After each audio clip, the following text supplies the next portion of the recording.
Hello, friends! Today we're going to be talking about the fan-made Fallout 1 remake and the fact that it was canceled due to burnout and difficulty in recruiting. So this article here is from The Gamer. It's by James Troughten. Give credit to the author there. Obviously, this was going to be the Fallout 1 remake. It was going to be done in Fallout 4's engine. It is a fan-made project, which, can result in burnout a lot of the time.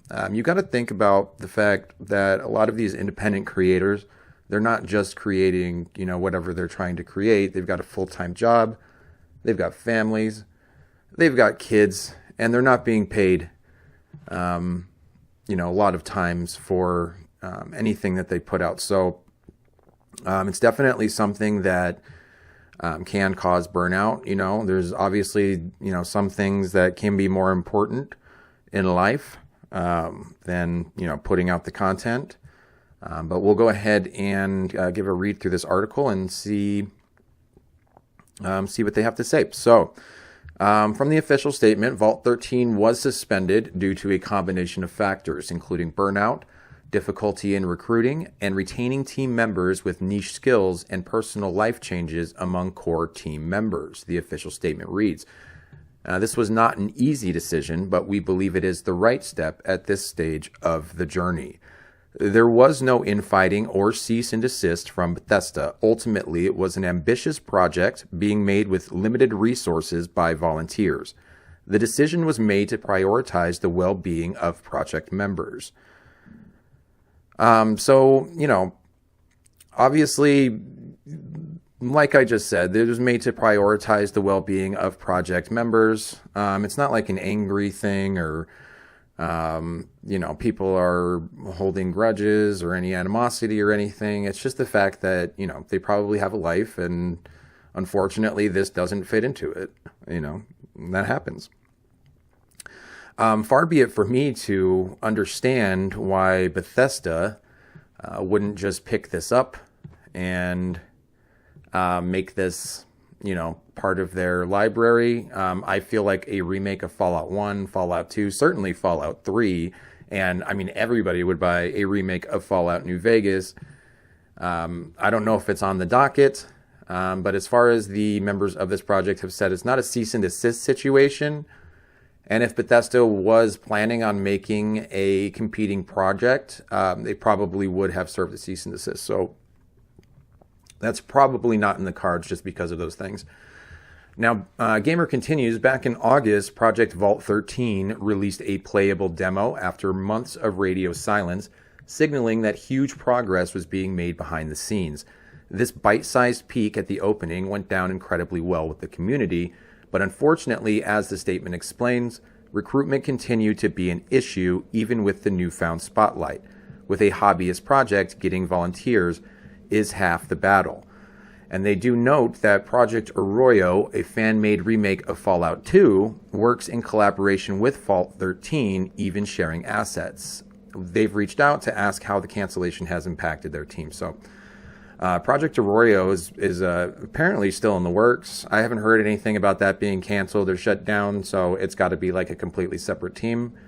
We might come into a case where, the makers of Project Arroyo, finish that project, get Fallout 2 out, and then just return to the assets from Vault 13 and then just get that out as well. That would be really, really cool. Obviously, they're just trying to finish their original project that they're on, and losing half of your development team basically can be a little challenging as well.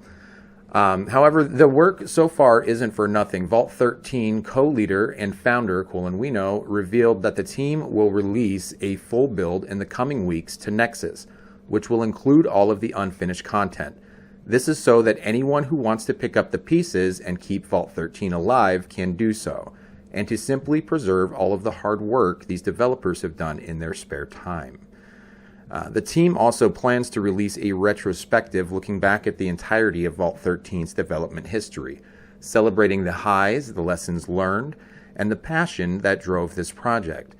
This will no doubt be insightful to anyone considering picking up that torch. And that's really exciting to hear.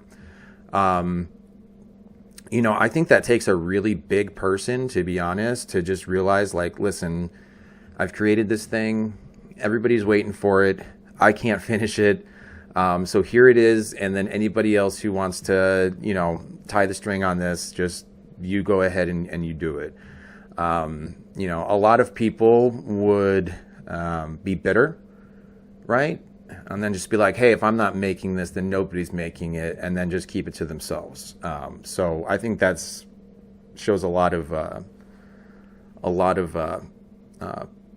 integrity. The cancellation is more than understandable if burnout was already a problem, considering similar projects such as Black Mesa, a fan remake of the first Half-Life, took over 10 years to reach the finish line. And that's a linear FPS, never mind a sprawling RPG with several endings. Other fan-made Bethesda remakes, such as the still unfinished Skywind and Skyblivion, have also been in development for a similar amount of time.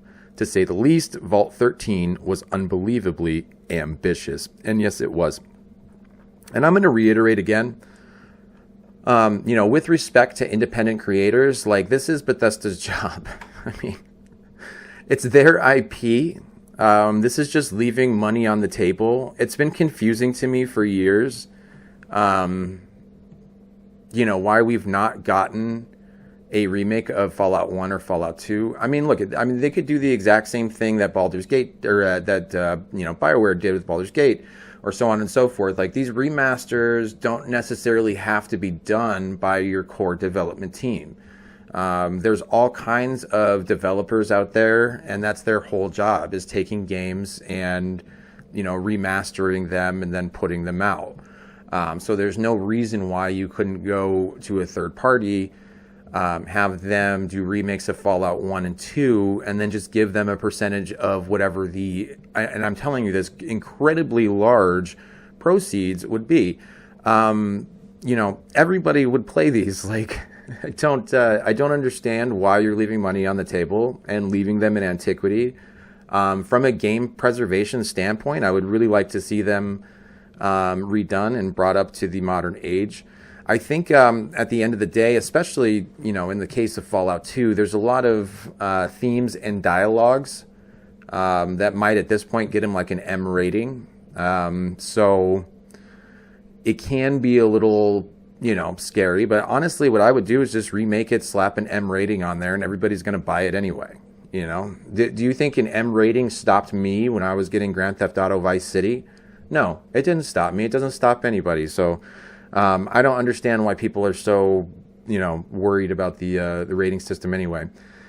Anyway, that's all I got for you. So it's not a good bit of information here, but you know, there is actual hope on the horizon. At least they've released the assets, and hopefully, you know, eventually we get somebody to pick up the torch, and then we finally get a playable version of Fallout 1 remastered.